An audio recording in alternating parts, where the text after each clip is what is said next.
최근 달과 금성에 대한 새로운 사실들이 밝혀지면서 우주에 대한 관심이 더 높아졌습니다. 또 극장가에는 혜성을 소재로 한 애니메이션 영화가 인기를 끌고 있는데요. 네, 오늘 별별 과학에서는 이태형 한국우주환경과학연구소장과 함께 한 주간을 달군 우주 소식에 대해서 알아보겠습니다. 안녕하세요. 네, 안녕하십니까. 네, 반갑습니다. 자, 달의 기원에 대해서 우리가 기존에 알고 있던 것과 좀 다른 내용이 나왔어요. 네, 그렇습니다. 우리가 이제 학교 다닐 때 배웠던 내용은 지구가 만들어지고 한 1, 2억 년 후에 화성 정도 되는 크기의 천체가 지구와 충돌을 했고 그러면서 지구의 지각과 맨틀이 떨어져 나가서 달을 만들었다 하는 게 기존의 이론이었는데요. 이제 이스라엘의 연구진이 한번 시뮬레이션을 해보니까 화성 정도는 크기 천체 한 번의 충돌을 가지고는 너무 달이 지구와 똑같은 그런 성분이 이루어지기가 쉽지 않더라. 그래서 다른 쪽으로 달 크기 한 10분의 1에서 100분의 1 정도 되는 자그마한 천체를 충돌하는 그런 시뮬레이션을 해보니까 그것이 훨씬 더 가능성이 높더라. 그래서 이 이스라엘 연구팀이 한 건 뭐냐면 이 다중 소충돌설, 큰 천체가 한 번 충돌한 것이 아니라 자그마한 천체들이 수십 번에 걸쳐서 지구와 충돌하면서 조금씩 떨어져 나간 것들이 나중에 모여서 달을 만들었다 하는 거거든요. 그래서 물론 근데 이제 이것이 뭐 아직도 이론으로 확정되기까지는 여러 가지 이제 거쳐야 되겠죠. 과거에는 달이 외부에서 포획되었다. 또는 지구와 쌍둥이처럼 동시에 만들어졌다. 또 지구의 일부가 떨어져 나가서 되었다. 분리설, 여러 가지 설이 있었는데 그동안 한 40년 동안은 거대 충돌설, 이것이 가장 획기적인 이론이었는데 이번에 이제 또 시뮬레이션이 워낙 좋아지니까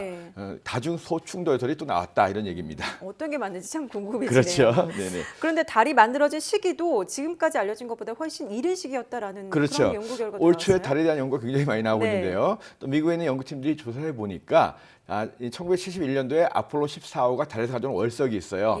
이 월석을 갖다가 14번 그러니까 조각을 내 가지고 각각의 방사선 동위원소 측정을 해본 거예요. 해보니까 우리가 알고 있고 아까 말씀드렸던 대로 지구가 만들어지고 1, 2억 년 후에 만들어졌다고 생각했는데 훨씬 더 앞섰더라. 지구가 만들어지고 몇 천만 년 안 돼 가지고 그러니까 45.1억 년. 뭐 워낙 단위가 크니까 태양계의 나이를 한 46억 년 정도 얘기하는데 45.1억 년 전에 만들어진 것 같다. 왜냐하면 14개의 샘플들을 조사하니까 똑같은 데이터가 나온 거예요. 그래서 뭐 하나와 두 개가 틀렸으면 확실할 수 없는데 14개의 샘플을 다 조사해 보니까 모두 45.1억 광년 정도의 달이 만들어졌던 걸로 나온 거거든요.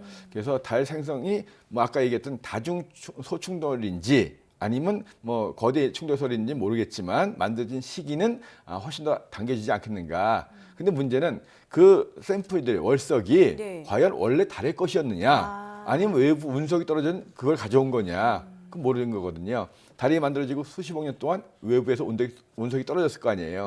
그 달에서 집어온 이 그러니까 이 월석이 순수한 달의 것인지 외부에서 갖고 온지 모르기 때문에 좀 더 연구가 돼봐야 될 것 같습니다. 우주가 참 신비한 존재라는 게 정론이 없어요. 항상 그렇죠. 새로운 이론이 나오면은 또 주장이 맞닥뜨리고 서로 또 싸우고 하는데 재밌습니다. 자, 그리고 지난주에도 다뤘던 금성의 생명체가 사느냐 항상 궁금했었는데 일단 사람은 좀 살기 힘들다고 말씀하셨잖아요. 이제 금성의 생명체가 과연 있느냐? 금성의 표면은 섭씨 460도가 넘는 거의 500도에 이르는 정도의 뜨거운 곳이고요.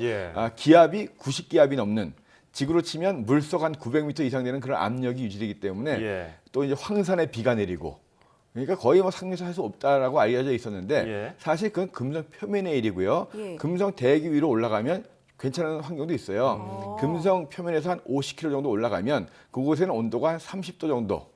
괜찮죠? 그리고 기압도 한 1기압 정도. 그러니까 이제 영화에서처럼 SF 영화에서처럼 대기 중에 떠서 다니는 그런 생명체가 있다면 가능할 수도 있다. 근데 거기에 이제 1960년대 탐사선을 찍은 사진을 보면 아주 작고 긴 박테리아 같은 그런 물질들이 발견된 적이 있다라고 하는 거예요.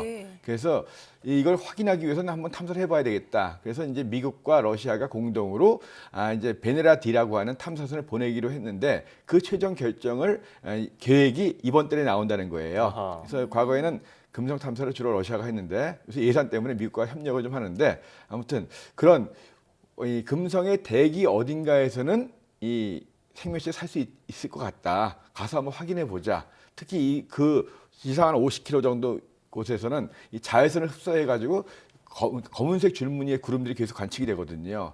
이게 과연 뭘까?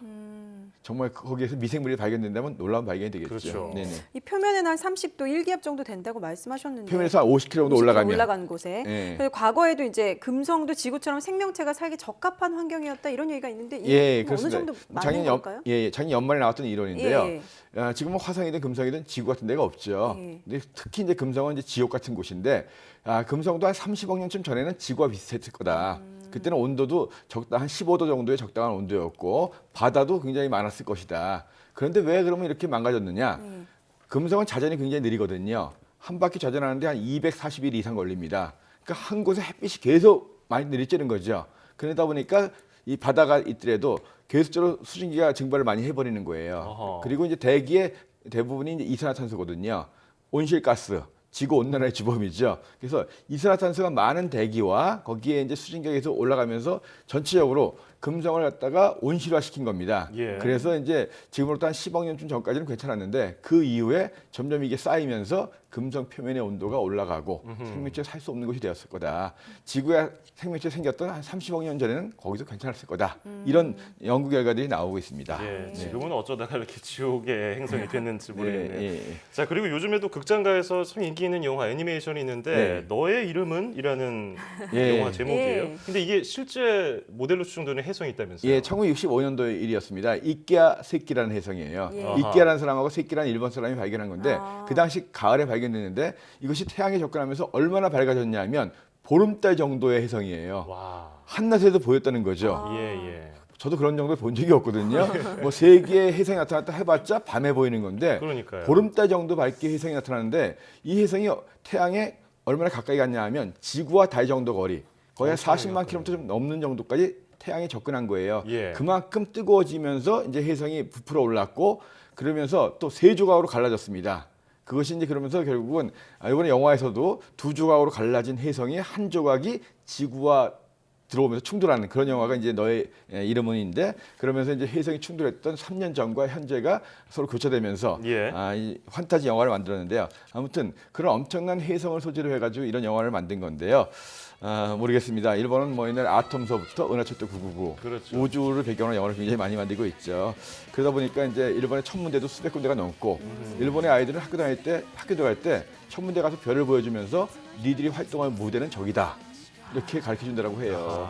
그러니까 우주인도 굉장히 많이 나왔잖아요. 그렇죠. 예. 뭐 로봇 노벨상도 관련된 많고, 뭐 애니메이션도 참 많고 그렇죠. 그렇죠. 그래서 역시 공부는 책상에서만 하는 게 아닌 것 같습니다. 예.